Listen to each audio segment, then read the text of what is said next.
Jom kita unboxing Dior card holder yang paling cantik dalam dunia.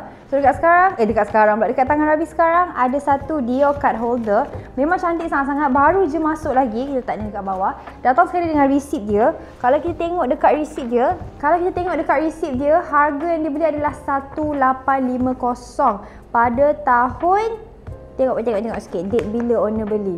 14 Oktober 2025. Baru je few months back. Baru je 2 bulan lepas ke bulan lepas tak silap Rabi? 2 bulan lepas. So jom kita unboxing sama-sama. Memang cantik. Colour dia warna pink. Very cute. In pattern leather, okay. Datang sekali dengan charms dia dekat situ. Kalau kita buka dia, tada! Ini adalah Dior card holder in pattern leather. Very cantik.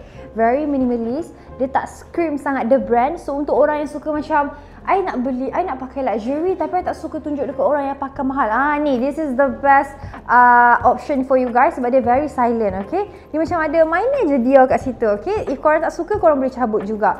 Boleh letak cards banyak dekat sini. Dekat depan ni boleh letak mungkin 5 card. Atas pun 5, 10, 15, 20.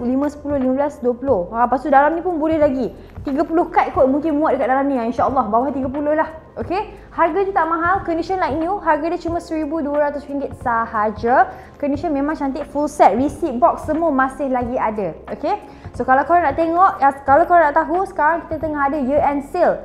Kita nak bagi diskaun, tak masuk akal kat korang. Korang boleh claim korang punya promo code. Macam mana? Korang boleh pergi kita punya bio, pergi tengok dekat kita, macam mana korang boleh pergi dekat kita punya profile, tekan dekat kita punya bio and tengok promo code apa yang korang dapat sekarang. Jangan lepaskan peluang sebab satu ni ada satu unit sahaja. So korang tunggu apa? Boleh message kita sekarang.